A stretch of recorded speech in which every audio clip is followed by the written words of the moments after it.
We are going to begin now with a short introduction. My name is Benjamin Strassen. I'm the new president of the Réseau Arnovo network, and I'm very, very pleased to begin this big series of conferences, lectures over women on stage, discovering the artistic female contribution to the Arnovo. That's a topic which has been very interesting for many scholars during, unfortunately, only the past maybe 20 years, and it's a very good way to have a new look, a new assessment of the legacy of the Arnovo.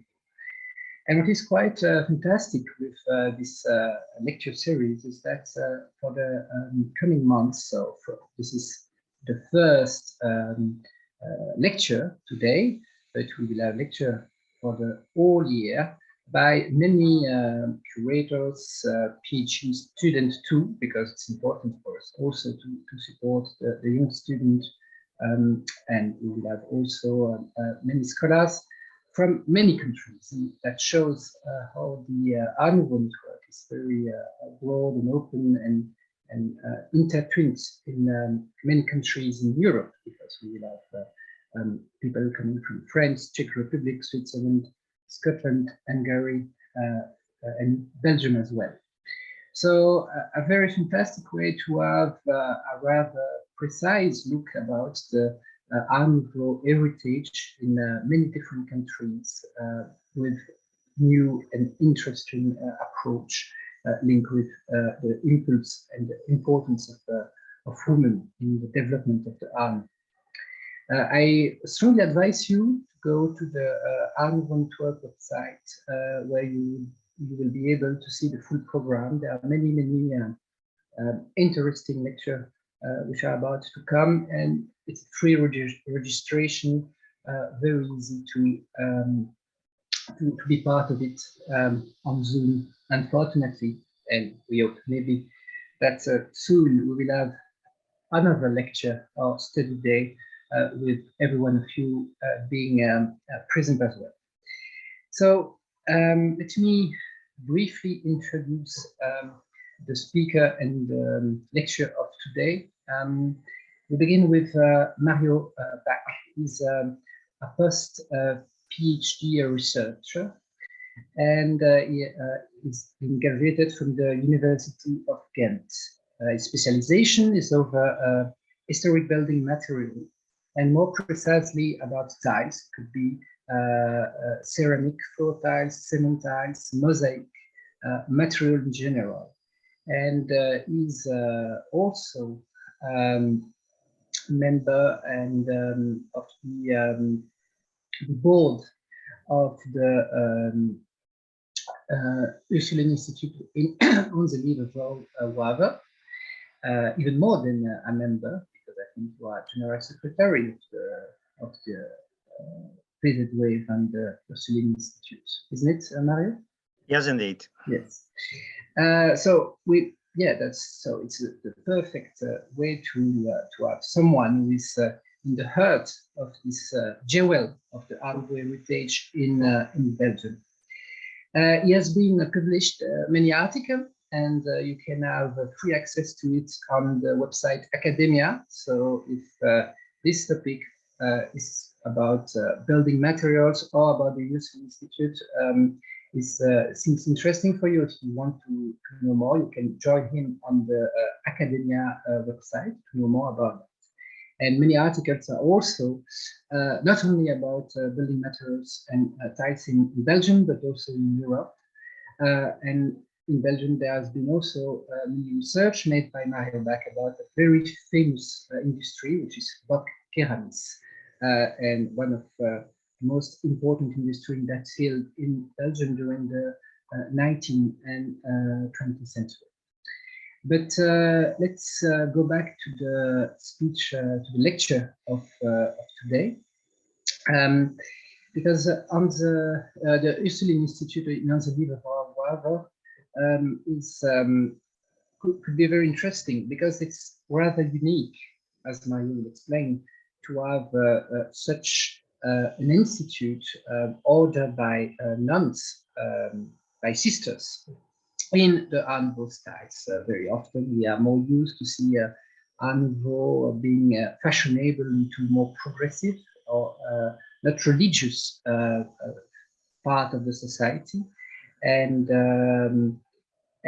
we will also discover, and I'm sure that it could make also a link with the current research of Mario, the importance of glasswork in this very important building of from Belgium.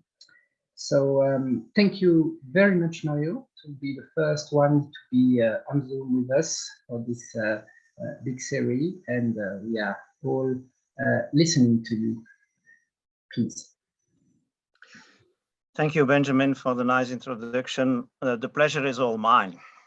We are indeed looking at an unexpected wonder, because even now, after more than 20 years of publications on the international level, the Art Nouveau Winter Garden of the Ursuline Institute is still relatively unknown, even for specialists in the Art Nouveau.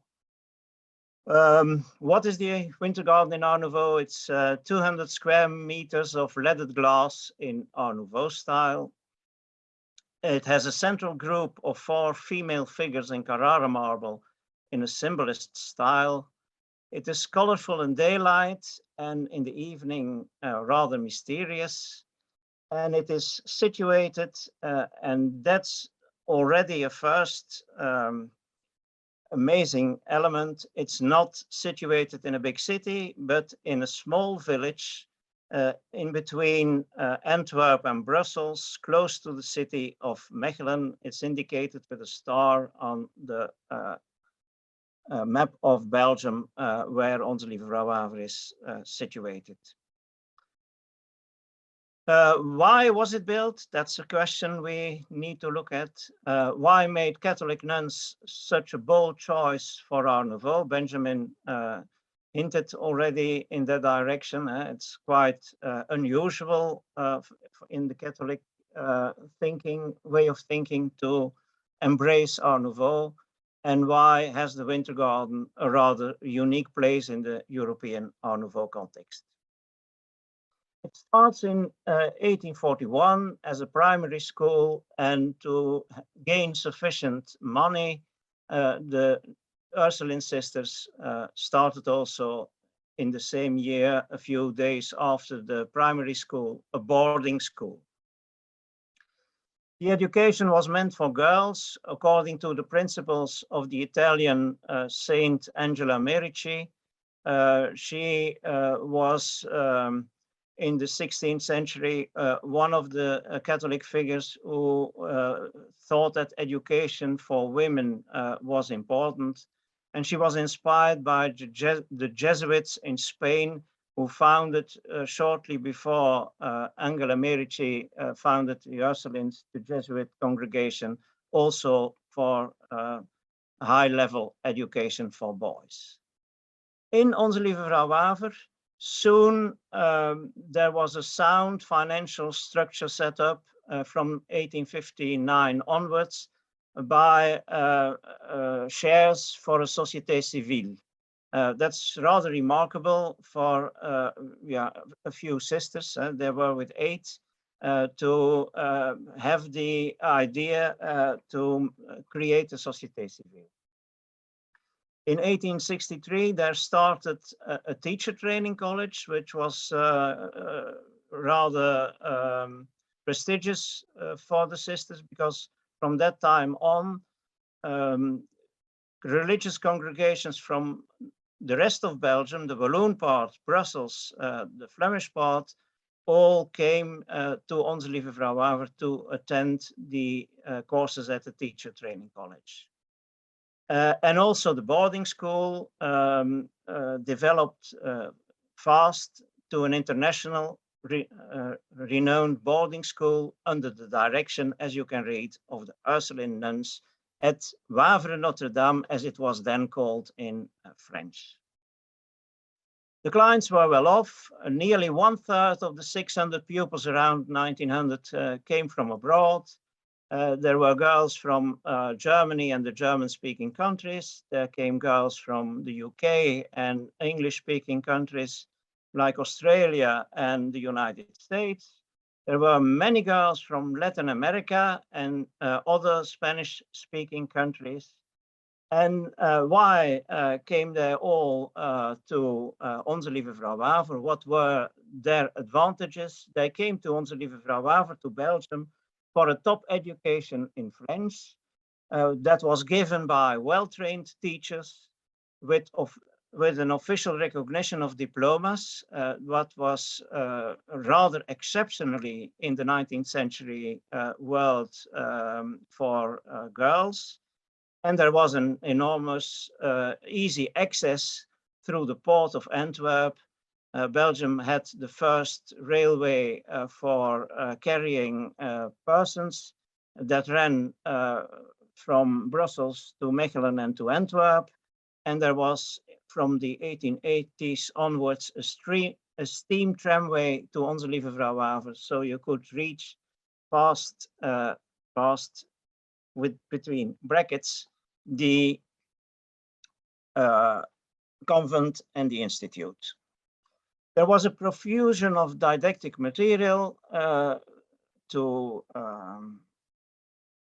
attend the quality. There was musical training of a high level offered. There were art courses, and female handicrafts were learned, like the famous Belgian lace making. And all was presented and possible in elegant and airy buildings on the countryside with up-to-date infrastructure. For example, in 1895, the Ursuline sisters built a water tower to feed 10 marble baths and 40 small baths for washing the feet, which was rather unique at the time. If you look at schools and boarding schools in Belgium at the time, and in other countries, such a large bath, salle de bain, bathroom was very exceptional. And it still exists. The school, the institute, had its own brewery, generated its own electricity around 1900 with steam-powered AEG, the German constructor generators. And from 1895 onwards, we see that they implement in the institute new ideas on how school interiors should be organized. Ideas that were quickly picked up in international Art Nouveau cycles. If we look at France, for instance, we see that there was a reflection which was shared internationally about making school buildings more attractive and making decoration part of the educational aims. Vivi Chavannes decorated in that time, in around 1900, the Sorbonne University in Paris with colorful fresks. In France also, there was a movement, La Société Nationale de l'Art à l'École, who promoted mural decorations in lithographs for decorating the school rooms. And if you look at international art journals like Art et Décoration, you see a profusion of articles on art in the school, l'art à l'école en Suède, l'art à l'école en Allemagne. It was an international, well-discussed topic. In 1907, the French Art Nouveau architect, Henri Sauvage, presents even a prototype of what he calls the modern classroom.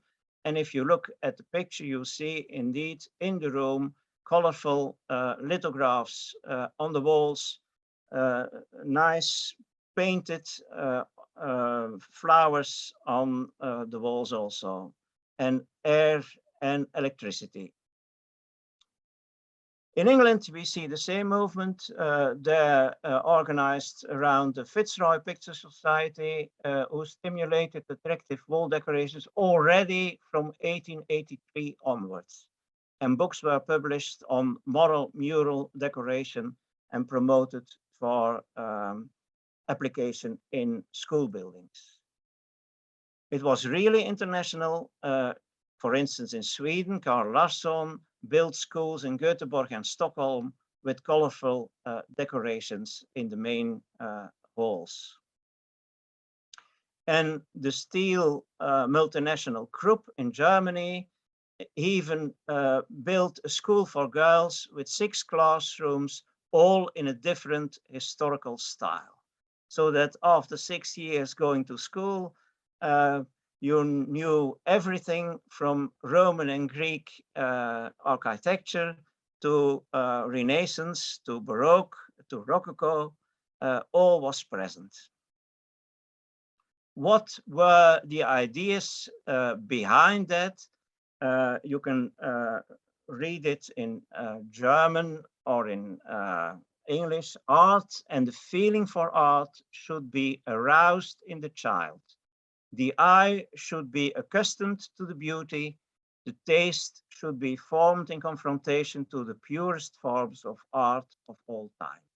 The idea is we will create a lieu de beauté, a milieu de beauté, where pupils become accustomed with quality of different historic styles.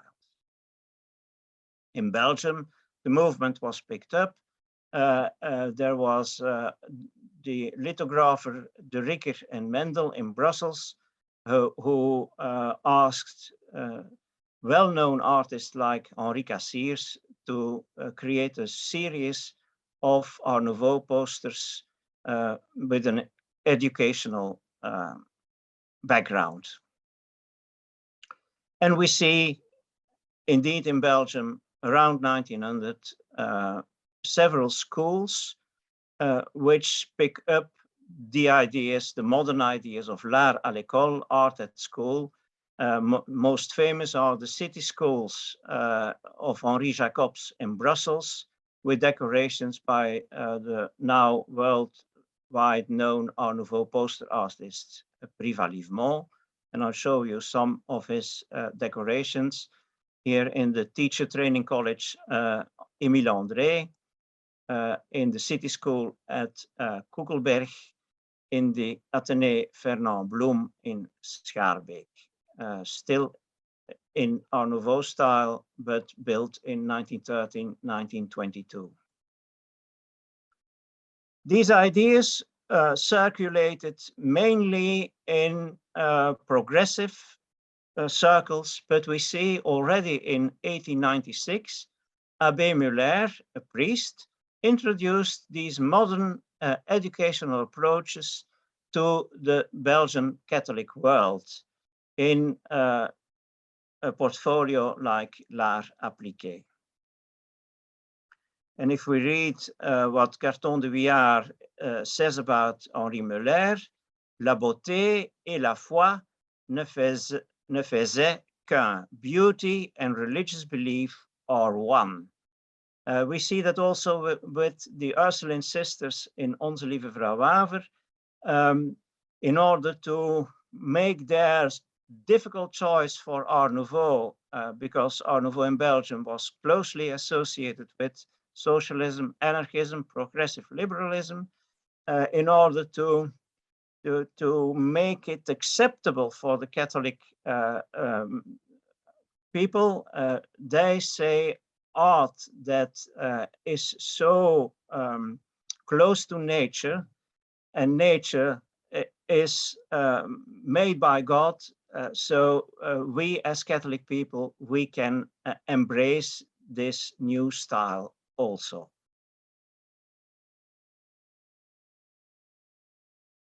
Art Nouveau in a Catholic context is rare in Belgium, but as a citation in Durandal, L'Art mène à Dieu, art leads to God, so also Art Nouveau leads to God. And we see that it is picked up with, in the Catholic world, a well-known figure as Cardinal Désiré Mercier. At the time, he was not yet cardinal, but he ordered an altar by Serrurier-Bovy, the famous Art Nouveau artist from Liège. Back to Onze-Lieve-Vrouw-Waver. In 1898, there were several iron and glass constructions introduced into the institute. We see at the bottom left the piano gallery and the winter garden, and elsewhere we see a few iron and glass galleries. The piano gallery was built on purpose, of course, because if you have 600 pupils and the majority wants to learn to play the piano, you need an infrastructure. And for that, they used a glass construction because it was, it gave sufficient light, it was airy. Voila. Every little small room had its own piano, and about 22 pianos were available at the time.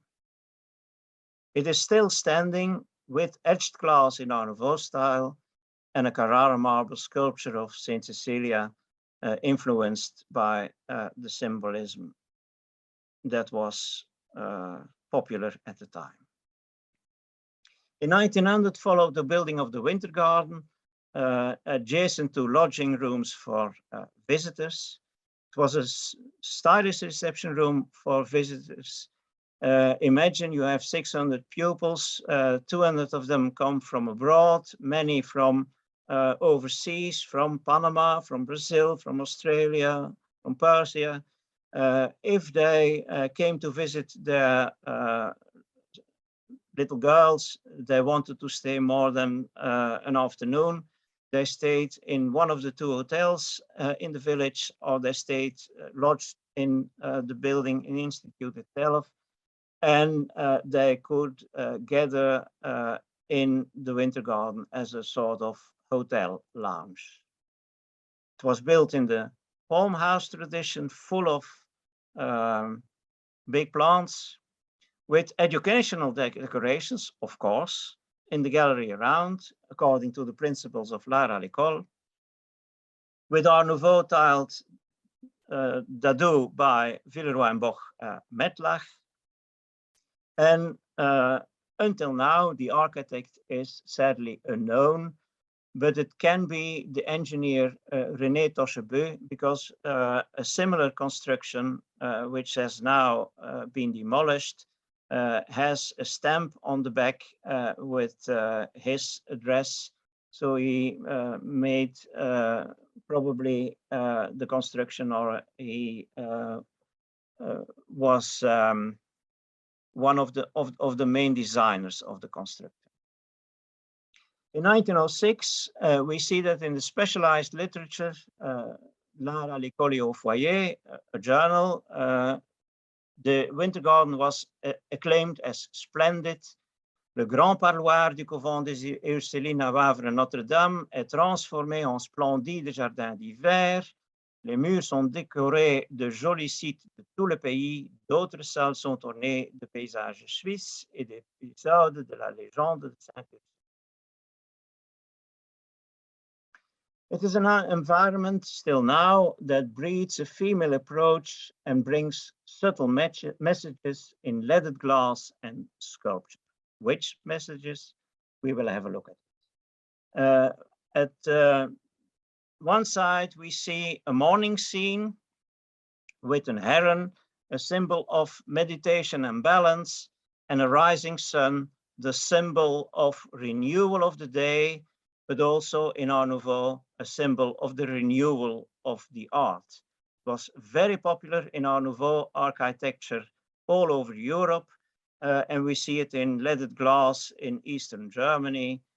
We see it in Austria, another example from Eastern Germany. We see it in the Belgian Art Nouveau, also in tiles, in mosaics. Here an example from the architect Ernest Blaireau in Ixelles, Elsene. And on the other side, we see an evening scene with the owl, symbol of wisdom, and the cupola has represents the full day and has 4 images of swallows. The swallow is a symbol of hope, faith, freedom, and the certainty to return home. The swallows bring, in Dutch saying, spring and happiness. The cupola of the Winter Garden in its entirety expresses a popular theme in Art Nouveau, the cycle of the day, the renewal of the arts. And for the swallows, you can also find in the international Art Nouveau many examples. A design from a workshop in Brussels, window in Goslar, built in 1901. The artist of the leaded glass is also unknown, but it is clear that there is a strong influence of the Japanese art, which was not unusual in the Art Nouveau of that time. Look at the interesting study of Takagi Yoko, Japonism in fin de siècle art in Belgium, which is very interesting in this respect. The Winter Garden has a rather unique place in Belgium and European Art Nouveau because it is a large-scale realization, and I will show a few others. It was ordered by women, not by a public authority or a socialist party, but Catholic nuns. It is situated in the countryside. It stands in a Catholic context, and it is also rather early in the development of Belgian Art Nouveau architecture because it is finished in 1900. And the first ever built Art Nouveau building of Victor Horta is dated 1893. 7 years later, there is the Winter Garden, and it takes a few months to create 200 square meters of leaded glass. So the order was given possibly around 1898. Is it unique in Belgium? Rather, but there is also another Ursuline convent close to Onze-Lieve-Vrouw-Waver, namely in Tildonk, in between Mechelen and Leuven, where they created 3 years later a similar structure, a bit larger, not so aesthetically well attractive, but built to plans of the Brussels architect Prémont, and with glass from Evaldre. And Evaldre we all know as the collaborator of Victor Horta.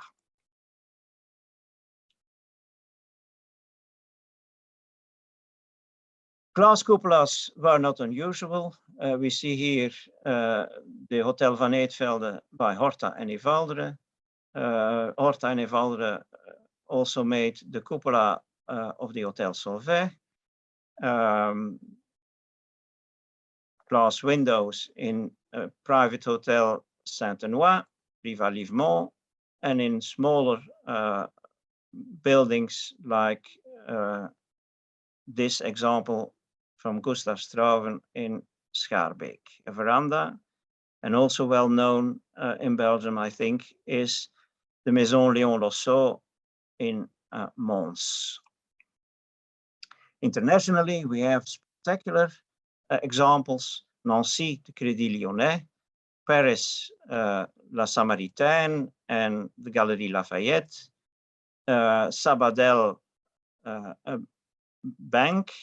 Barcelona, Palau de la Música Catalán.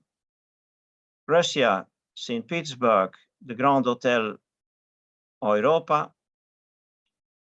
Mexico, the Grand Hotel. Buenos Aires, Teatro Colón. And that's about all. Further research needs to be done, but if you see the places which I have shown you, there are all important cities, and Onze-Lieve-Vrouw-Waver is clearly a great exception. Let's now look at the central group of the 4 Carrara marble sculpture. They also give a clear message from women to other women. What do we see? We see sculptures representing Sarah. Sarah was a biblical figure, the wife of Abraham, the mother of Isaac, and is in biblical terms the example of marital fidelity and obedience to God. Rebecca was the wife of Isaac, the mother of Jacob and Esau. She was known for her patient dedication. Ruth, the wife of Boaz, mother of Obed, the grandfather of David, was the example of caringness. And Rachel, the last one, the wife of Jacob, was the example for the contemplative life. The sculptures are signed by A. Piazza. That is Antonio Piazza, who was active in Carrara, but also worked in Paris. And if we ask ourselves, what is the message? I have long not known that there was a special prayer in the liturgy for the Holy Matrimony in the Catholic religions.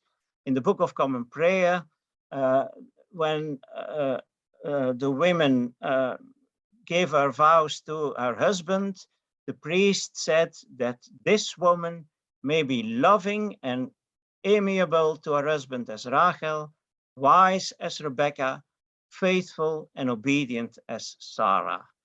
And now for us, the message is not so clear anymore, but I think around 1900 in Catholic world, this prayer was common knowledge as it was said in every matrimonial service.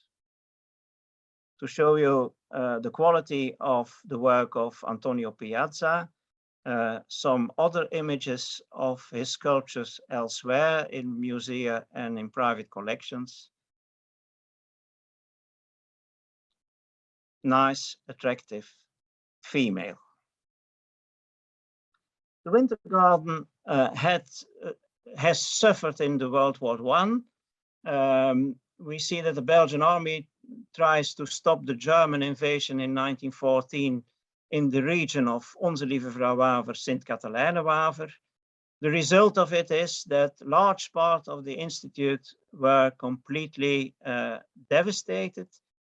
The Winter Garden building at that time situated alongside the Bosstraat was, as we can see on this archival photograph, the structure was completely intact. The cupola was intact, but inside a fire had made lots of devastations.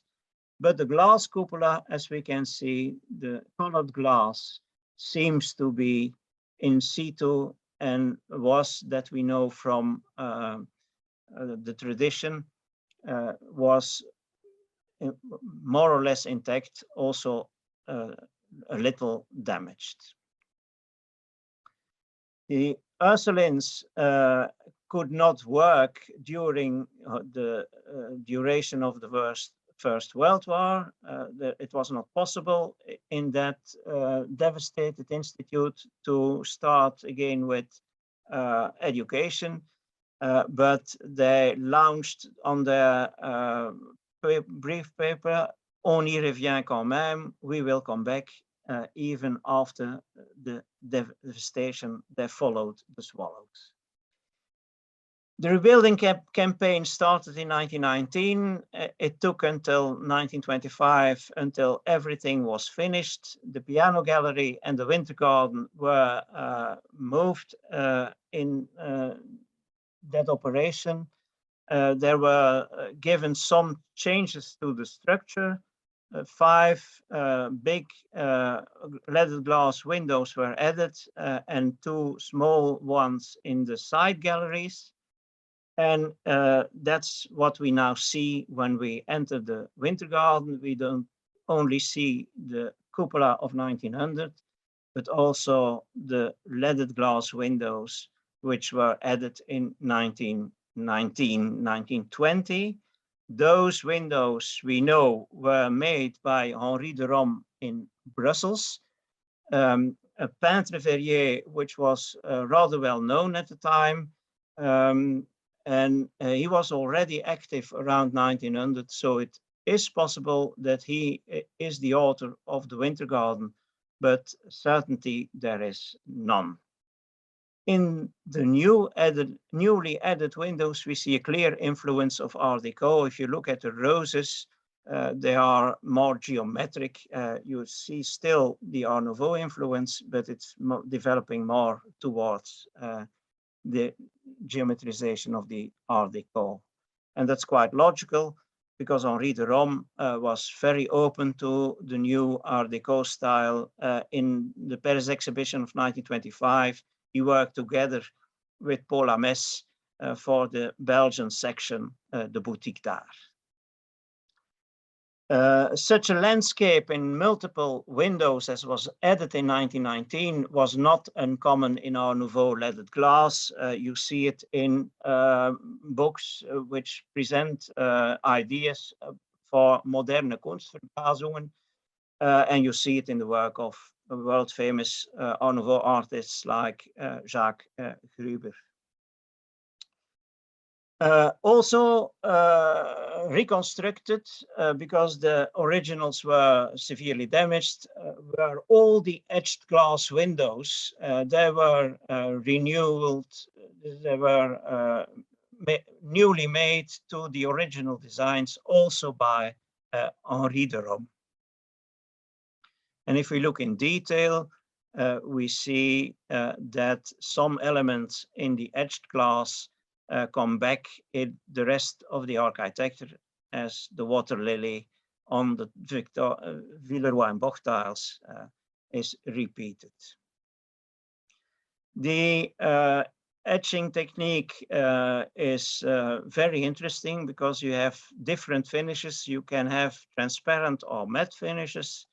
You can create depth by adding and etching in multiple layers. And it is used in many parts of the Institute in very different styles, from Neo-Empire to Art Nouveau, as you know. And this type of glass was mass produced in Belgium by many companies.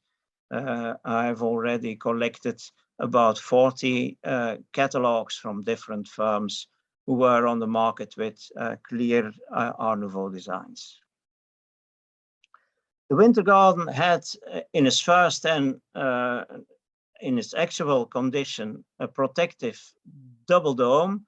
Here you have a view in between the 2 domes. Another view. And the side galleries are also provided with glass, with pressed white glass and leaded glass panels. Because they are added in the 1919, the influence of Art Deco is also clear. And on the top of the galleries, we see 2 bouquets of flowers, also made by Henri de Rom. And here we find also similar realizations in the German Art Nouveau, the Jugendstil glasswork in Austria and in Germany. The leaded glass panels are used throughout the buildings in Onze-Lieve-Vrouw-Waver in what is called brise-vis, in leaded windows here in the Empire Gallery, in many of the school refectories in Art Nouveau style. We see that next to the Art Nouveau elements in the leaded glass, we see also many tiles in Art Nouveau styles made by Gilliot and Company at Hemixem in this case, which was internationally a leading manufacturer. Also, the floor tiles show an enormous variety of Art Nouveau and other motifs. They are all encaustic stoneware tiles from different leading Belgian companies. The scenery, the ideas of art à l'école from the Art Nouveau movement around 1900, we can find it now in the building, throughout the buildings, with many scenes which have Art Nouveau characteristics, as here in one of the other refectories, all with images of regions where food is produced, with flowers around the central image, and even the electric lighting has the whiplash from the Art Nouveau. Another example in one of the 6 refectories is the Lafontainery Factory, with nice scenes taken from the illustrator Henri Morin, who illustrated the Fable de La Fontaine. And we see in this case the beautiful pochoirs, the a technique which was fully used in many Art Nouveau buildings. And these stencil decorations we find throughout the buildings, most of them with Art Nouveau characteristics. In every classroom, in every general room, in the galleries, everywhere we see an homogeneous image from wall tiles, decorated wall tiles, and stencil designs, which give an attractive, refined image. It's clear that it is a very special educational environment made by women for women. Luckily, it is still a secondary school with, for the moment, more than 800 pupils. Half is now male, the rest has remained female, and the buildings are entirely protected together with all the grounds as a monument since April 2013.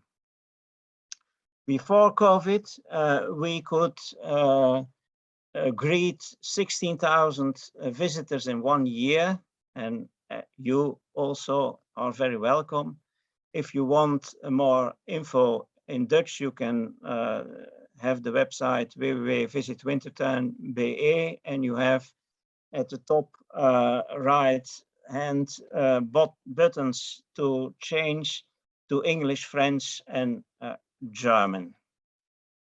The Wintertuin Garden is now still run by voluntaries. We have a team of 40 volunteers, but luckily there was a project started by Campus Landschap, our partner on the site, who had a tourism project launched in 2017 with the support of Visit Flanders, and the aims are to support the volunteers of the Wintertuin in their efforts. This project will develop the site into an accessible and permanently opened tourist attraction with respect for the heritage monumental value. The main objective is twofold: to develop a new visitor experience and to improve the actual visitor infrastructure. The project is planned to be finished in 2013, so 2023. The new target audience are individual visitors, ranging from architecture enthusiasts to families with children. They will have access to the central part of the site. The site in itself is 10 hectares, 44,000 square meters. So it's impossible to show everything to everybody. It's still an active school, but the main rooms will be accessible in a tour with an audio guide. And along the trail, interactive setups will provide information about the architecture and the history of the site. If you want to learn more, contact us via the website, and you can also read the history of the remarkable institute in Dutch, French, or English in a booklet I have written on it. I thank you for your attention. Thank you very much, Mario, for this nice presentation. I think we want all to applaud you, but unfortunately it's not possible on Zoom. We are very happy because we have been many people listening to this very interesting speech about 70, which is quite a success for this first try. So Mario, thank you for the presentation. Now I can only recommend people to go themselves to visit the place in reality in Belgium. So I wish you to everyone a very pleasant evening, and especially to Mario. And we really hope to see you again in the coming lectures.